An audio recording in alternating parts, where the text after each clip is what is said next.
Before I started Tirzepatide, this was my real menu. Breakfast, McDonald's. Snack, cookies. Lunch, fried chicken and fries. Dinner, big plates of pasta. And then candy at night. If you're a man over 60 living on stuff like that, you're not alone. That was me. In this video, I'm going to show you exactly what I really ate before Tirzepatide and what I eat now after 60 that actually moved my numbers and my energy. This isn't a perfect diet, and it isn't a meal plan out of a book.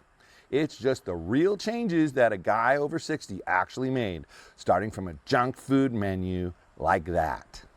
If you're on Tirzepatide or thinking about it and you're scared to let go of the comfort foods, or you don't know what a realistic day of eating looks like on this medication, then this video is for you. I'll walk you through my before menu, the wake-up call that forced me to change my current day of eating, and the 5 food rules that keep me steady now that appetite suppression is starting to fade. Let's start with the truth about that before the menu. So let me start with the truth about my before menu. Breakfast was McDonald's, and I don't mean occasionally. It was a routine for me. A snack was cookies. Noon would hit and I'd reach for the sugar. Lunch would be fried chicken and fries. Something maybe from Raising Cane's, but the portion sizes, they were huge. Dinner was a huge, massive bowl of pasta with sauce. And at night, I really liked a little sugar to end the day, so I'd snack on some candy. On paper, we all know that's bad. But when you're living it, it just feels normal.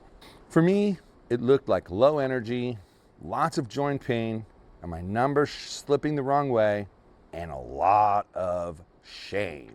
You tell yourself that you'll fix it later, but later just never comes. So if that's you, if any of this sounds familiar, I'm not judging you. I'm just sharing with you what was my reality and is apparently yours as well. What changed for me wasn't a diet or some book. It was my health. It was my blood pressure numbers. It was my sleep. It was my weight. They were all telling the very same story. I started Tirzepatide because I needed a little bit of help. But then I quickly realized that no medication could outrun a menu like I had. So the question quickly became that if I'm going to be on this medication, what about my plate needs to change? So now here's what breakfast looks like for me today. No more McDonald's. I'll generally start with some eggs, or maybe some eggs and oatmeal, or eggs and a protein shake, or I even like to have an egg salad sandwich with low-fat mayonnaise. The goal is really simple. Start the day with some protein and something that doesn't spike my blood sugar. Now for snacks, instead of reaching for sugary things, I now eat things like Greek yogurt with some frozen blueberries in it. And if you haven't tried that, dude, it tastes like ice cream. And it is so delicious that I can devour an entire bowl of it like nothing. And it's a great snack, and it's healthy, high in protein, low in fat. Sometimes as a snack, I'll just grab a protein shake or maybe a handful of nuts. Of course, that's not as exciting as cookies, but hey, I don't get that sugar crash later. Lunch used to be fried chicken and fries. Now I try to find something healthier like lean beef or chicken with some veggies or a small salad. It's really the same idea as breakfast.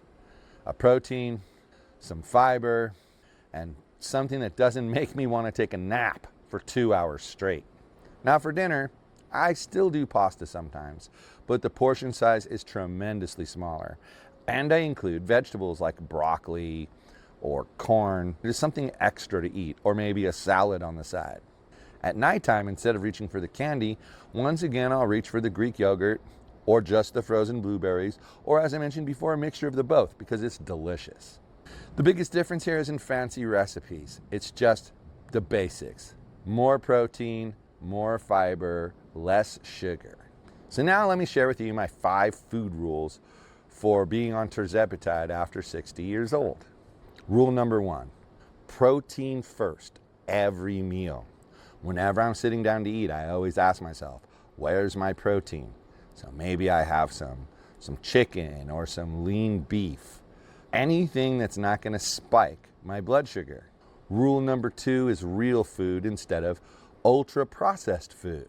If the label reads like a science experiment, I try to avoid it completely, or at the very least, keep it as a minimal portion of my menu. I prefer to have things that look like they lived and grew than things that came out of a science lab. It just makes sense. Now, rule number 3 is smaller plates more often. Yes, the advice that bodybuilders give you about eating 5 to 6 times a day and cutting down your portion size is exactly right. You see, with me, Tirzepatide has a habit of making me feel hypoglycemic. And so the way I get around that is just smaller portions, more frequent meals. Rule number 4 is plan your day of meals before the day starts. You can't be standing in front of the refrigerator and deciding what to eat, because that's a recipe for picking the wrong things and being extremely unhealthy. Number 5 is to treat comfort food like guests, not roommates. I haven't banned every comfort food, but they only visit every once in a while. They no longer live in the kitchen. Now those changes, they're simple, and they didn't turn me into some fitness model, but they definitely moved my numbers. My blood pressure, my weight, my sleep, they all started trending in the right direction. Even my energy began to skyrocket. I noticed that I could work longer hours without needing a nap. I could stay up later. The key here is that I built some habits that are sticking with me. When appetite suppression started to fade, I didn't have to stress out because I had already built habits that took me down the right path. And that's what you need to do when you're on Tirzepatide. Take advantage of having that hunger dial turned down and develop healthy habits that are going to carry you through when the appetite suppression stops working as well. If you're on Tirzepatide and your menu still looks like my before day, I'm not here to shame you because I lived that way for years. I just want you to see that your body still listens even after 60. Small daily changes to food, more protein, more real food, smaller plates. They can move your numbers, your energy, and your confidence all at once. Drop your own before versus after in the comments below. I read every single one of them. What did your old menu look like? And what's the one thing that you've changed? Or maybe you want to change now that you're on this stuff. Or maybe you're just thinking about it. Now, if you want to see more about this journey of mine and exactly where my numbers are, blood pressure, weight, sleep, that's in my 3 numbers, 1 problem video that you can watch right here. And if you want to see what happens when appetite suppression starts to fade and hunger comes back, that video is linked on screen and down in the description. Click into whichever one matches where you are right now. And I'll see you in the next video.